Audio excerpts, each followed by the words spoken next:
Well, good morning everybody and welcome to my channel. I'm Jennifer. This is A Country Life and today's video is going to be a vlog style video, just kind of the day. So hopefully I remember to pick up the camera, because what oftentimes happens is that I'm like, oh, I'm gonna vlog today, and then it has to turn into like a 3-day vlog because I only like turn on the camera 3 times and get a couple minutes of footage. But I did want to start the day off with a little bit of a peek into kind of our change up. So you guys saw in one of the other videos we had plastic and all of that. So this project is coming along. I mean, it's going to take a while. We just moved our little electric fireplace over here just to kind of get the feel of what it's kind of going to be like. And there were already nails in the wall, so I just moved some of the pictures and things we had. So it's not like this is final, but we do have to get to a concrete place, looking for like a piece of stone and just some different things. I have some ideas. Well, you know, Warren is going to put in the wood-burning wood stove, and then you have to make sure it's so many inches and everything from combustibles. And since we have a wood floor and then we have the like wood paneling, that all has to be like covered up and whatever for code and combustibles and all of that. So anyway, we did kind of just move the living room around, and I have to say I'm absolutely loving it. It feels so super cozy in here, this direction. And I think anytime you move furniture, it's easy to just be like, oh, it just feels so good because you deep clean. I mean, the trim got washed. Under the black rug was filthy, I tell you.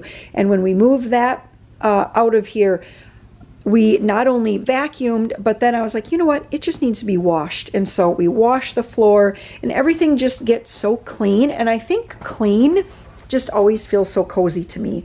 And I'm just kind of moving some things around, you know, not 100% sure if like the newspaper basket is going to stay there. I don't know.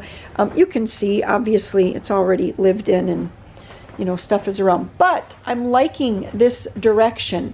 We took the tree down on Saturday because on Saturday morning I had said to Warren, I said, could you please help me move furniture on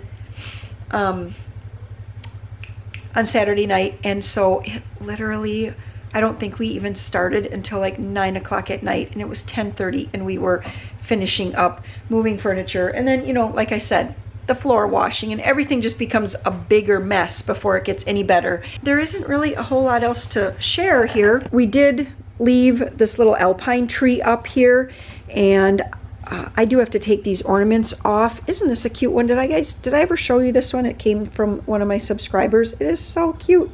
And it's just so woodsy, and I love it. Come on, hang just the way I want you to hang.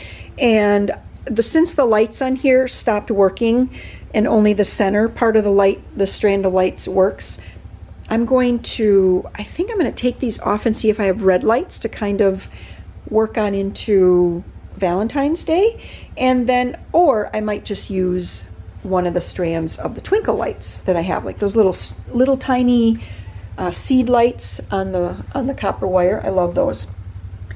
Peter looks like he must have done something. I hear the 4-wheeler outside, and yes, so looks like Peter, he must have caught something in a trap. So we'll have to check in with him in a little bit. I know that it's dark and I don't really know it. I feel like it still should focus, but it's not. We're gonna get started with laundry. As always, laundry, laundry, laundry. Let's see the lineup. We have definitely laundry to put away, and this all has to be washed. This here, Sam needs to move to his room. This is dry and has to be folded. And did I put something in there? Yes, I see. I already started, but then I decided I wanted to start vlogging today. So, all right, just kind of rambling on and on here. Hey, Peter. Hey. How's it going? Good. Is that okay? I'm filming? Yeah. Okay. You got something? I got a raccoon. Oh, nice. Is it as big as that one that we caught, or that you caught the other day? Close. Close. But Okay. it's still a big one. Still a big one? That's Yeah. good. That's good.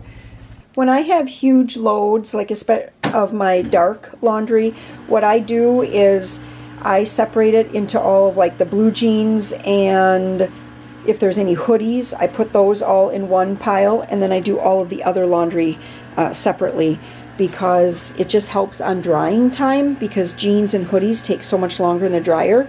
Then I'm not over drying like, you know, lighter weight skirts or dresses or t-shirts, things like that. So just kind of a tip for you. It does actually save on drying time, and I think it keeps your clothes in better condition if you do separate out your blue jeans from your other darks. This room does not look as good as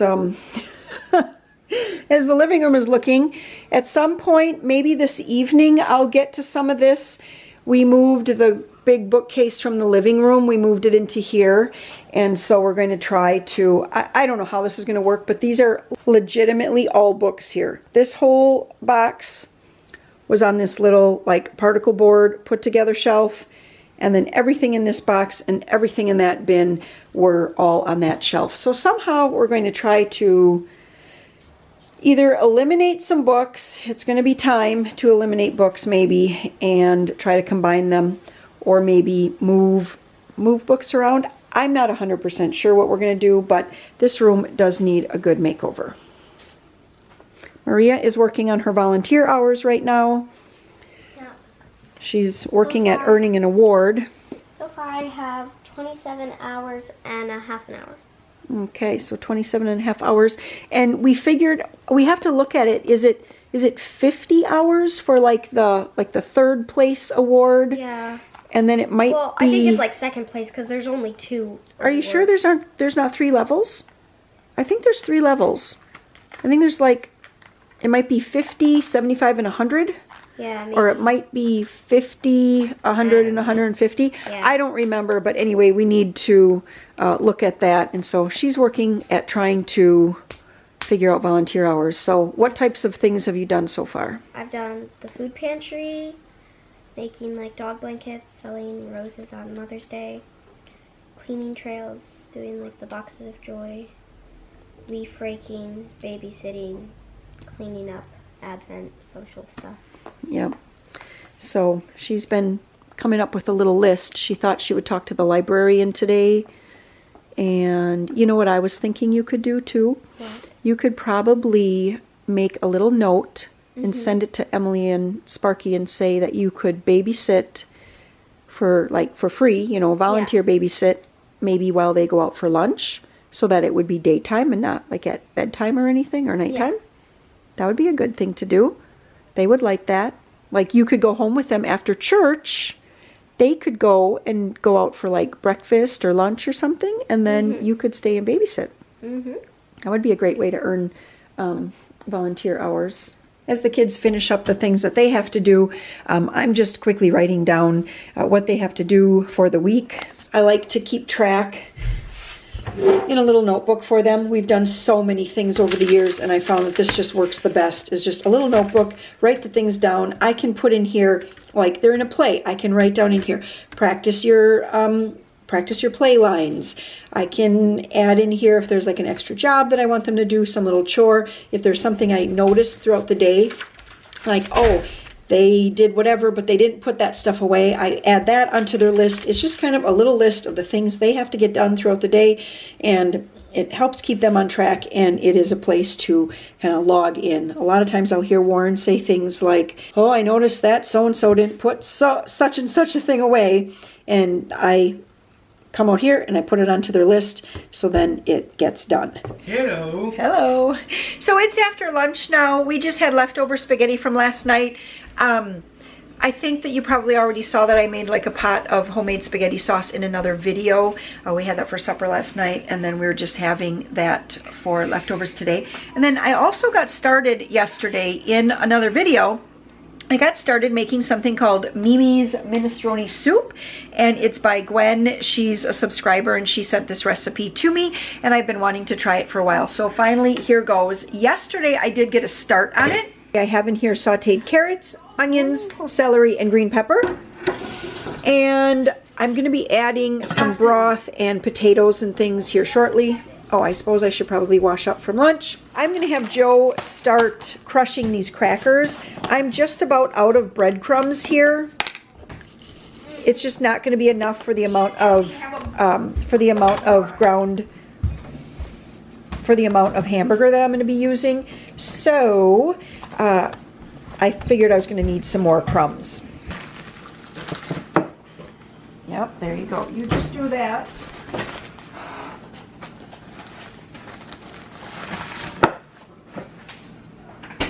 What are you making?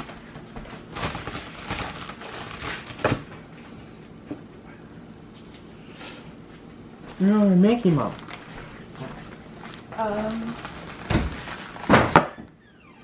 You hear me? You hear me, Mom? Yeah, are you making? We're making soup. Meatball soup. Crackers? With crackers.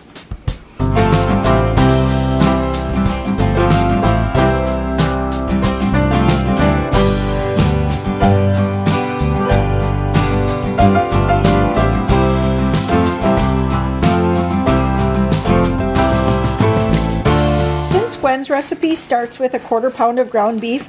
I have 2 pounds of ground venison here, so I'm just going to basically times 8 this, which sounds kind of crazy because 8 teaspoons of garlic sounded like just a little too much for some of the people in my family. So I'm just going with 5 teaspoons of garlic, but I am going to put in the grated, and it just says grated cheese. So I'm going to assume, since this has kind of like a Italian sort of vibe to it, I'm going to go with Parmesan cheese. Then I need to add water and breadcrumbs yet to this, and then just get this all mixed up, and we're going to make little meatballs.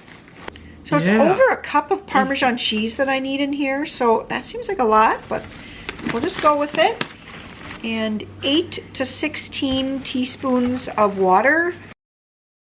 And then we're going to need a lot of breadcrumbs. It calls for a 1/2 cup of breadcrumbs per 1/4 pound of meat. How's that coming along, Joe? Nice. 4 cups, right? That's Crackers. just 1 cup. Crackers. And that's almost 2 cups. What do you think, Joe? We're really changing this recipe up, aren't we? Yes, ma'am.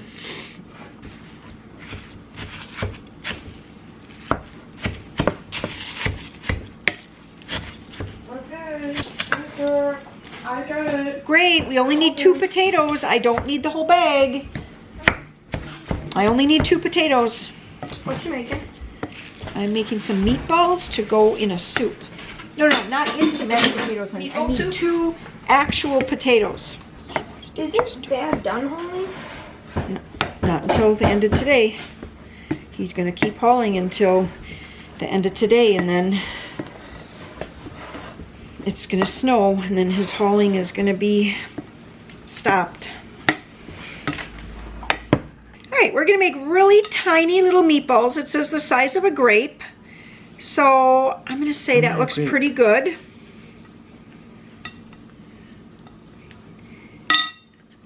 Grape. Little ones. I have my cast iron skillet heating up over here with a couple of tablespoons of olive oil. These are tiny little meatballs. They're cute. So cute. Look at that one, Joe. It's just like a baby. Baby meatball. All right, I had Peter in here with me, and he was helping me in the cast iron skillet. We just sauteed these meatballs. They were like about 10 minutes, like it says here, in a little olive oil, just kind of to brown them up. I definitely can see it through the camera much more than when I look at them individually. But yes, they definitely are not all the way cooked through. But if I understand, that is completely correct, because it is going to be simmering for an hour till everything has cooked together over low heat. I also Peter and I rolled bigger meatballs. We're going to put these in the oven to bake at 350 degrees for probably, I would say, about 15, 20, 25 minutes, really until they're done. And now it's time to chop up the potatoes. Well, there's a spot on that side of the potato too. Okay, for the chicken broth, I'm just going to I have a quart of water in here, and I'm going to put in 2 tablespoons of this is broth, base, and seasoning, and I'm just going to look quick. It says 2 level teaspoons per cup, so that would be 2, 4, 6, 8. That would have only been 6 teaspoons that I put in. So there we go, there's 8 teaspoons. It also calls for a ½ teaspoon of salt and a good dash of pepper. Now in yesterday's video, which was not part of this video here, I mentioned that one of the things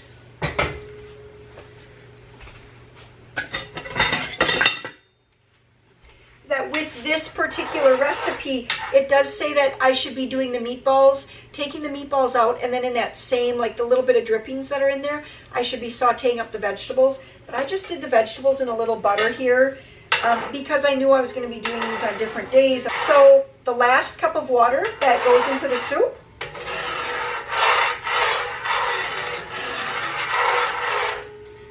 I just put into my cast iron, warmed it up, scraped all the drippings, and now that's going to go in. So in the comments, a lot of times there will be like pointers or tips of just like kitchen tips for me. And one that I really liked, I forgot to do today, but someone had mentioned that if you shake up your can of beans, like kidney beans or whatever kind of beans it is, if you shake them up first, you'll loosen the beans from the bottom, so you don't end up having those beans that are like always wanting to stick to the bottom, kind of in the thickness. It doesn't say to drain these beans or not, so I'm going to drain out some of the liquid but leave some in. So I just drained these. I'm using Great Northern beans because that's what I had. I just drained them just until the liquid kind of stopped, but I do know that there was still more in there. I have 2 diced potatoes.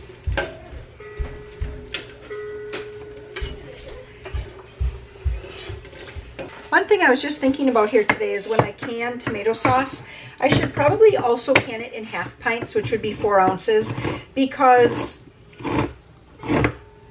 right? Let's see, what is this?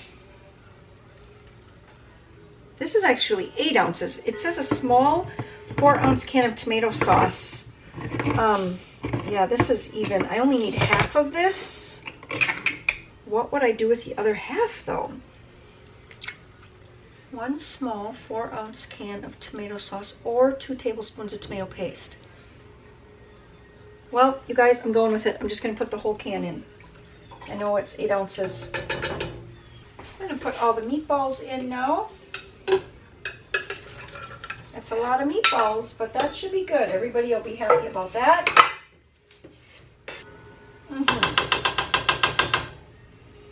Right, let's bring it out here into the light a little bit better. And I'll show you guys what it looks like here so far. So this is going to have to simmer for 1 hour. Now at this point, I could also put in some chopped spinach or endive or escarole. I don't think that my family would like that, so I'm going to leave that out. And it also calls for a type of macaroni that I have run across twice, like in the past 2 weeks. Acni de pepe macaroni. I'd have to look that up to see exactly what that is.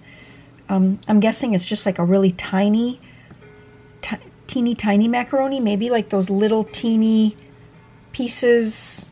It's like almost like you took an elbow macaroni and cut it into 3 spots or into 3 pieces. Maybe that's what that is. It also says a pack of frozen corn is good. Simmer for an hour.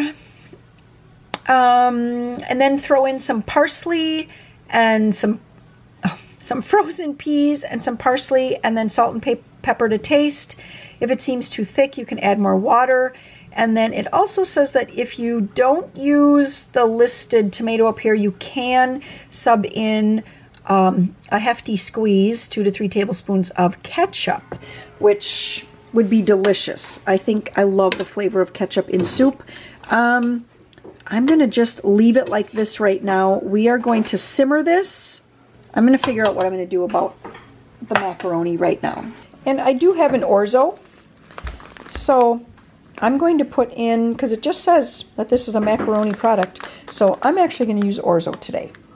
I only put in actually less than 1/3 of a cup, because if I'm correct in thinking that those little macaronis are the macaronis that are like in thirds, then this would, the orzo takes up like more space, or less space. I guess I should say less space, because it's more of a condensed, you know, there's no like little air spot in the macaroni or in the orzo. So I did less than that. Now we need to bring this to a simmer. In my last grocery haul video, I mentioned another creamy chicken and gravy recipe that I wanted to try. I really like creamy gravy and chicken recipes in the crock pot. I like to try lots of different ones. And this one, all right, let's backtrack. Gwen, I tried my hardest to make the recipe as stated by you. It is hard for me when cooking, not when baking, but when cooking meat and soups and things, to do it just as the recipe calls for. I'm always tweaking it, but I really think that that is important to know how to do that so that you can tweak it for the tastes of your family. All right, so with this recipe, creamy chicken and gravy, this is from, where did I get this recipe from? It says it was on page 30, so I'm guessing some cookbook I picked up from the library, and I probably had to take it back, and so I photocopied it. But what I need to do, and is that my eyes, you guys, or is that blurry? Come on, autofocus. What is happening here? All right, is that better? Yes. So this recipe calls for 6 large bone-in chicken thighs with the skin removed. The only chicken thighs I have right now are leg quarters, and I do have a lot of chicken breast, and I thought it would be just as good with chicken breast. So I'm just putting all of these large, I had 4, what was in here? I believe 4 large chicken breasts. They were huge, so I cut each one into 3 pieces. All right, so this recipe calls for a can of either broccoli cheese soup or cream of broccoli. I'm gonna try my best to do this just as it says. And I suppose to dirty less dishes, I could have actually put all of these ingredients into the crock pot first, but I was just following the recipe. But now that I see what I'm doing, I could have put all of these ingredients in the crock pot first, stirred them all together, and then just put the chicken in, kind of turn the chicken over a couple times to coat it. That would have worked great, and I would have had less dishes. Here's the white wine that I picked up from Aldi. I get just the cheap winking oil wine for when I'm cooking like this. It needed some dry white wine, half a cup.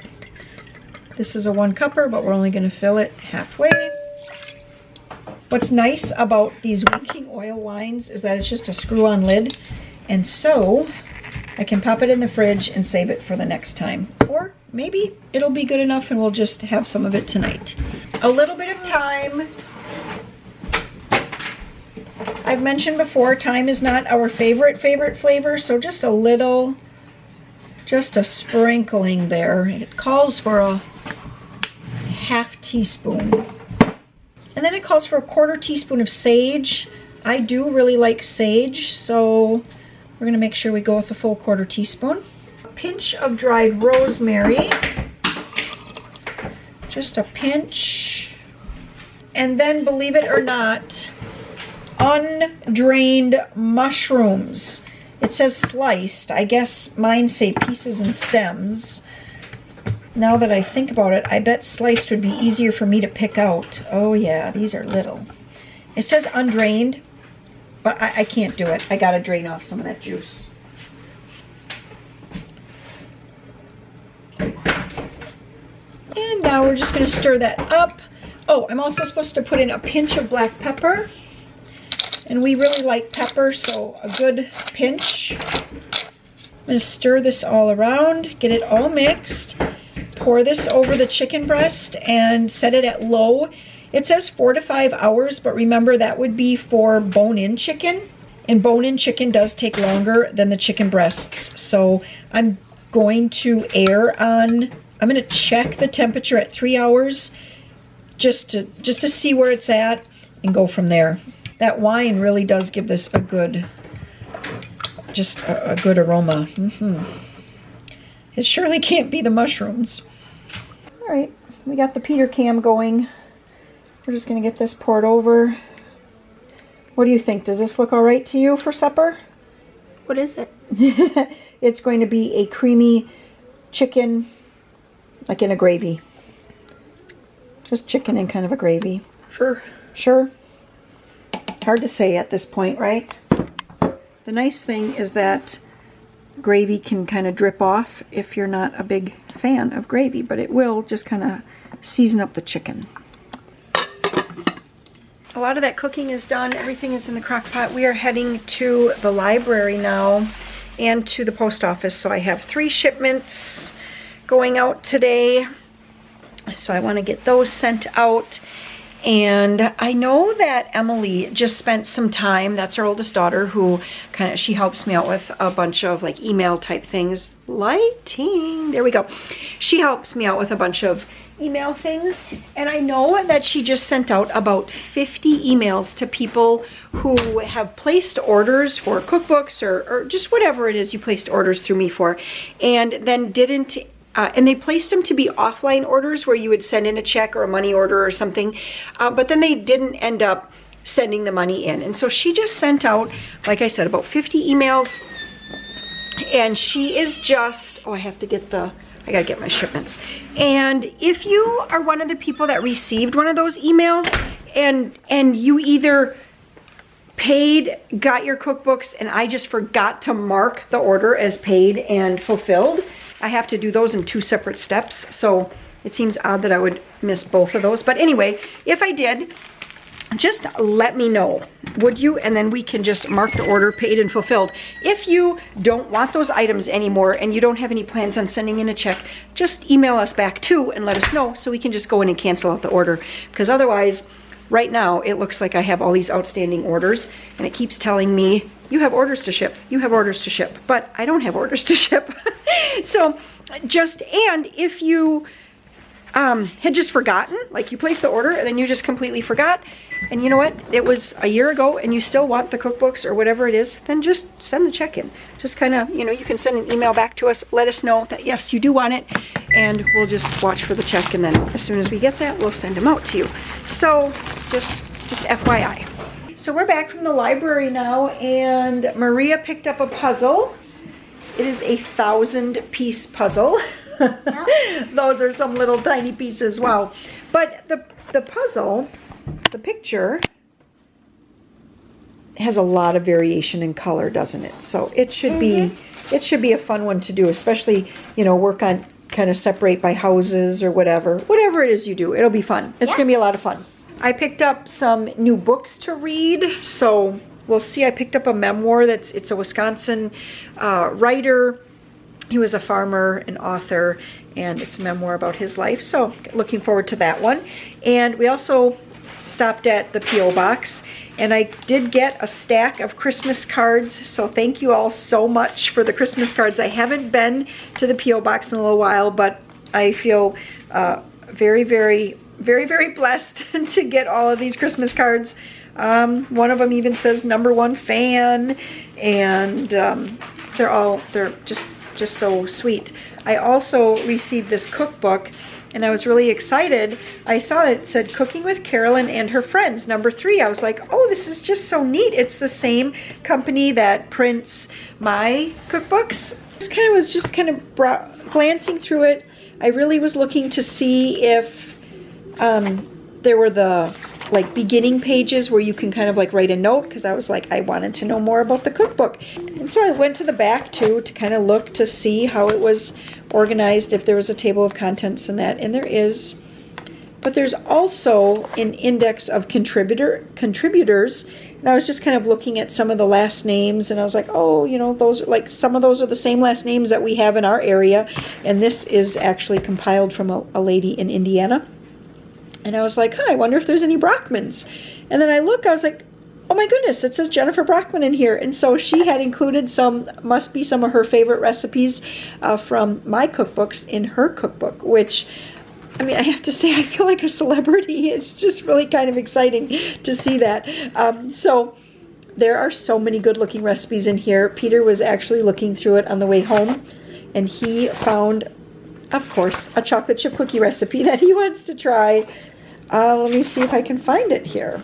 This makes a huge double batch, just a huge batch of cookies. You start with 2 cups of shortening and a cup of brown sugar and 2 cups of brown sugar and 6 eggs and vanilla and flour and baking soda and cream of tartar. I definitely want to try these cookies, which is kind of problematic because I'm going to want to try one then, and I have been working very hard at eating low carb and doing a great job at it, but and feeling fantastic. Cozy coffee, that right there. Oh, look, that is from the Farming Pastor's Wife, from Leslie. Yes, she has a YouTube channel as well. So 2 cups of powdered creamer, 1.5 cups of hot cocoa mix, 1.5 cups of instant coffee, 1.5 cups sugar, 1 teaspoon ground cinnamon, and then your favorite liquid creamer. Yeah, that sounds really, really delicious too. Sugary, but very, very delicious. All right, I am super excited to go through this and start earmarking favorite recipes. So again, thank you so much, Carolyn. All right, well, here's how the soup turned out. So Joe is serving up. He loves soup. Is that enough? Yes, ma'am. That is enough? Okay. And then I made some pasta here, and this is how the chicken is turning out. So I kind of, like I said, I cut the chicken into pieces. Are you going to have a piece, Maria? Yeah. Do you want one? Just like that? Yeah. Next to your meat? Next to my meat. Or I mean next to your noodles?